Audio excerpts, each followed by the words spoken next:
Thank you very much for coming back on the show. It is wonderful to see you, Dave. Good to have you with us. And many things I would like to ask you, but first of all, are you still smoking? I could use some now. Okay. Just blow smoke. Whoa. That's unbelievable. Blow smoke. Is this healthy? Oh, boy. Oh, boy. I'm terrified. Oh, my God.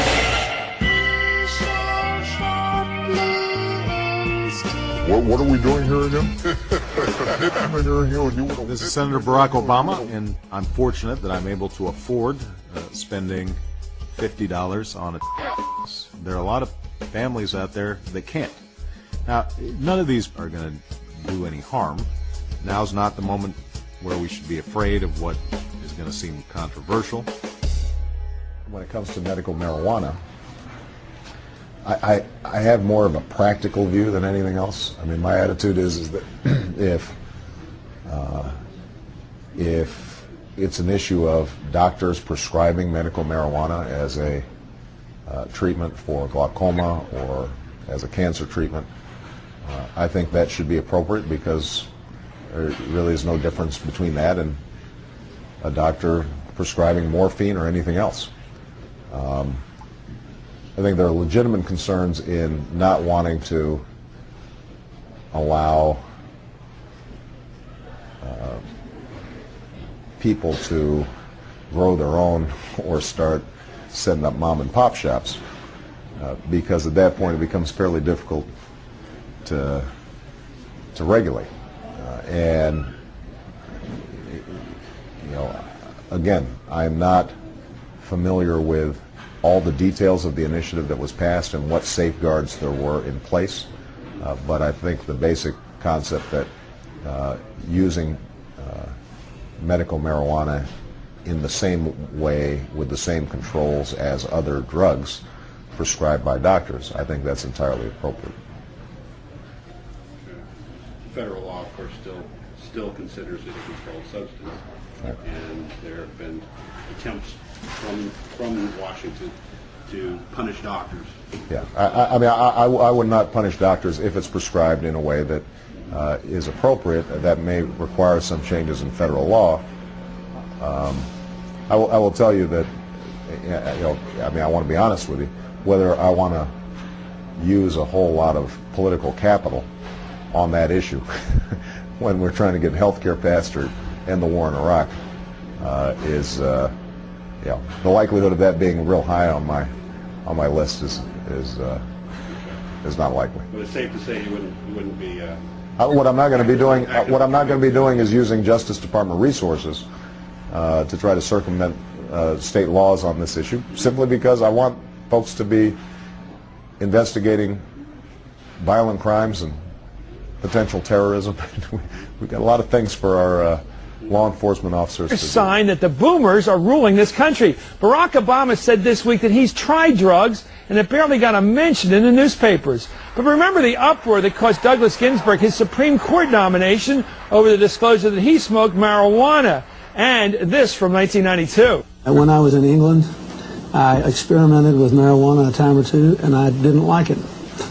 And didn't inhale, and never tried it again. How did he know he didn't like it if he didn't inhale? I'm sorry, we can't go back to that. But by 2004, Democrats were falling all over each other to admit trying pot. Which of you are ready to admit to having used marijuana in the past? And they want us to go around and ask each of you. Senator Kerry, yes or no? Yeah. Yes. Okay. Senator Edwards? Yes. Senator Lieberman? Well, you know, I have a reputation for giving unpopular answers at Democratic debates. I never use marijuana. Sorry. Which brings us up to this week and Barack Obama. Look, you know, when I was a kid, I inhaled frequently. That was the point. So what was that cameraman on? He was inhaling. Howard, what do you think about this? Well, I think it's an accepted part of the culture now, and I think for one of the reasons why Barack Obama is so popular, especially among younger people, is that he seems so real. He seems to acknowledge the reality of things. It's kind of almost like a dog whistle kind of thing. Older people can't hear it, younger people hear it. And that's one of the things that they hear. He seems to be willing to be honest, straight from the shoulder. Is that like Ralph Nader always being for industrial hemp? Okay, that must be a dog whistle because I don't hear it. There's nothing to say once you said, yes, I inhaled. Then what? Nothing. The thing people can't stand is the lie. In terms of legalization of drugs, I think that the battle, the war on drugs has been an utter failure, and I think that we need to rethink and decriminalize our marijuana laws. But I'm not somebody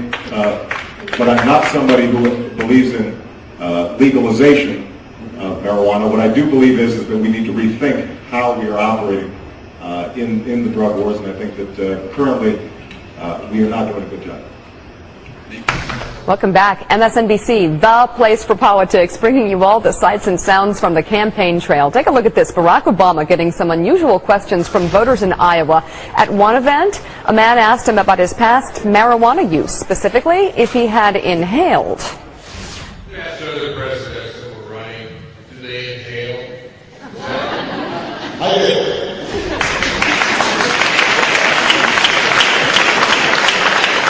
It's not something I'm proud of. Maybe there's a sacred as a young man, but, you know, I mean, I'm not going.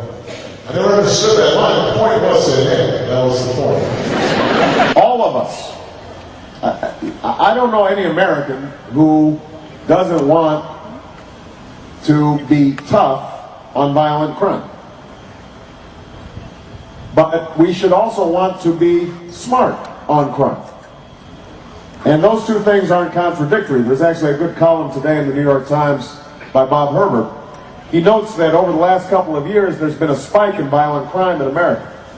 But it turns out that it's spotty. Some cities are doing very well reducing crime. Others are seeing skyrocketing crime. Well, what it turns out is that the places that are reducing crime are also the ones who are sending more cops in before crime happens to find out who's in the community and get to know people and to work with the schools and to work with the churches and the not-for-profit institutions and create a climate of cooperation between the population and the law enforcement. The wrong way to go about it is simply to think that if you just crack down, lock up, don't care about recidivism rates, etc., that somehow you're going to see major improvement. And unfortunately, that's been the approach that we've taken, particularly when it comes to nonviolent drug offenses. Again, I've got 2 kids, so I don't want anybody pushing drugs on them. And we want to take that seriously as a crime. But what we also have to recognize is that if you've got a nonviolent drug offender, particularly if they're kids, effectively kids, even if they're tried as adults, even if they're 18, 19, 20, that the worst thing we can do is to lock them up for a long period of time without any education, if they're functionally illiterate, without any skills or training where they can get a real profession. They're now convicted felons. We release them. Now they're 25, 26. They're out on the streets, can't be hired by anybody. What are they going to do? They're going to go back to dealing drugs. Only now they've gotten, they've probably become more locked into a life of crime because of their stay in a prison. So to the extent that we can look at diversion programs that use drug courts, that treat those who have substance abuse problems, that encourage training and skills and literacy, even while people are being punished for their drug crimes. The more we take that kind of approach, the more effective we are in reducing recidivism rates. That's not going to be perfect. I mean, there are going to be some folks who need to be locked up. And you know, we don't want to be, you know, Pollyannish about it. But the fact is, we now have 2 million people who are locked up. We have by far the largest prison population per capita of any place on earth, with the possible exception of China, maybe formerly the Soviet Union. I mean, they're just, you know, they're just a handful of countries that have this same kind of incarceration rate.